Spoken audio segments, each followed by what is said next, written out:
Hey there, you guys. I have been thinking about how we might think of solutions for some of our everyday trials with chronic conditions. One thing that came to mind was the biopsychosocial model or framework, and I'm thinking that it might offer some solutions or where to locate solutions for some of our struggles. So let me give you a little bit of an understanding of what the biopsychosocial model is. The biopsychosocial model is an interdisciplinary model that looks at the interactions between the biological, psychological, and social or socio-environmental factors in our lives and how those interact with one another.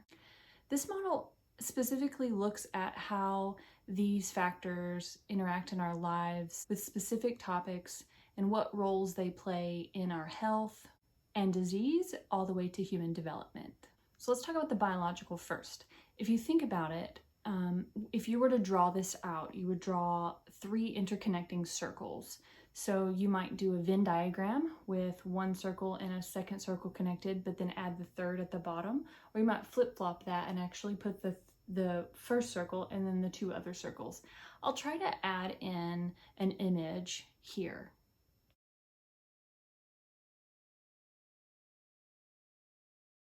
If you look at the biological aspects, you're going to see some things like our physical health, our genetic vulnerabilities, drug effects, maybe the medications we take, side effects from the condition that we have, maybe illness that comes on that has nothing to do with our chronic conditions, such as the cold, flu, maybe COVID-19. It also takes into account things like what we eat and the fuel that we put in our body, or if we're able to do that, how we sleep.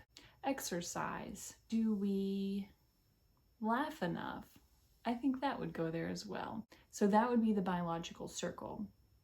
The second circle is our social circle. This is one where our interactions with other people fall into place. Maybe our introversion or extroversion, peers, family circumstance, friendships, our significant other, all of that plays a role in our social or socio-environmental. That would go in your social circle. And you'll notice in the image that all of these overlap, and you'll see in those overlaps is where we're going to be looking for solutions. The third circle is psychological.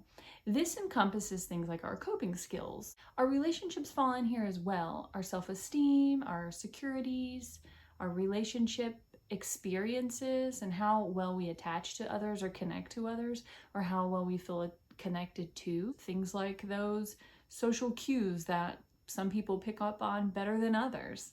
What else? Psychological. I think the things like sleep also affects this again, our appetite, all of the things that are in the biological that play a role. That's where the overlap will be here as well. Some things I forgot would be personality, mood, our ability to maintain a positive outlook. How are we inclined to view situations pessimistically or with an ideal sense or rationally? Are we positive, inclined to positive thoughts, or are we inclined to pessimism? I think our culture as well plays a role in if we go back to the social side, our culture would go in that section.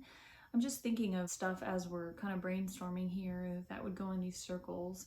You can even write some things if you wanted to get a piece of paper out and draw your little circles to match the image that I embedded in this to see what influences go on in your life that could help you identify some overlaps. I think our perspective is colored and our lens is colored by the information that you would find in your own diagram. So all this information, what does it have to do with Ehlers Danlos syndrome or your specific chronic condition? Have to do with Ehlers Danlos syndrome or your specific chronic condition. This will provide you some information about what is positively or negatively impacting your chronic condition or maybe your experience with your body. What are some resources for physical care? Maybe physical self-care. The first things that pop in my mind would be taking a bath if you can't stand in the shower because you're too potsy that day, or maybe you're too weak, whatever the situation is. You might find that a nice bubble bath or a Epsom salt bath is a good opportunity for you to soak your body as well as treat yourself to something relaxing. I think some of the things that we can't do on some days, if you can't brush your hair, you can't brush your hair, but on the days you can, taking the opportunity to do that will also change your mindset about your experience that day. Those activities of daily living, such as hygiene, brushing your hair, if you like to wear makeup, putting on makeup, changing out of your pajamas, even if you are staying in, that changes the way we interact with our day. If you get out of bed and stay in your pajamas, you may or may not be affected by that. It may affect the way you interact with your day. It may cause you to have a slump or maybe be down. Sometimes comfy pants are important. So maybe changing out of the pajamas you slept in into something just as comfortable, but it gives you a change in your day. On the resources or thinking through the social aspect, if you're isolated and you're stuck at home and you can't go out and socialize, there are so many wonderful platforms. FaceTime, Zoom, you have support groups on Facebook, and say you have no friends in your life that are even near. There will always be someone out there who would be willing to interact with you. If you went on one of those support groups and said, hey, I'm really down today, I need to connect with someone, there's going to be a load of people who are willing to connect because they know how that feels. They know the isolation experience, and it may be that you reaching out and asking for someone gives somebody the opportunity to have someone themselves because they may or may not need the same thing. If they need the same thing but are too afraid to ask and you ask, it'll be meeting your needs and theirs. Great opportunity. So lastly, one thought on, let's see, we did physical, social, or psychological. I have been looking at this book. Let me find it. Where did I set it? Here it is. I have been looking at this book lately. This is Your Daily Rock, okay? And it's not a devotional, but it is a book of daily meditations. And I find that it has a lot of positive stuff. It gives you kind of an idea for the day, such as start a tiny ripple.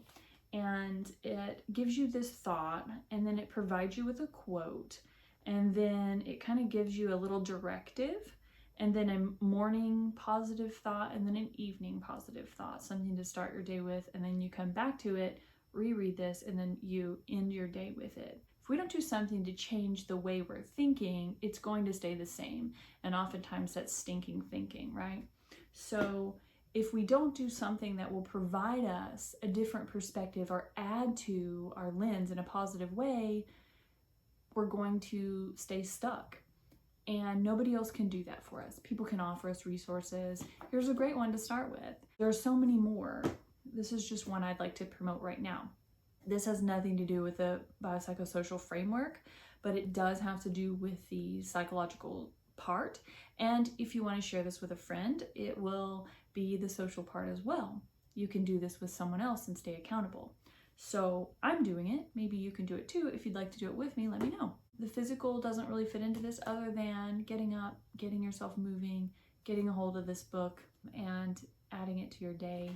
I hope this has been a positive experience for you, and I am going to sit here and read today's page in my book and see what it has to hold for me and finish my bit of tea here. I hope you have a wonderful day, and I'll see you next time.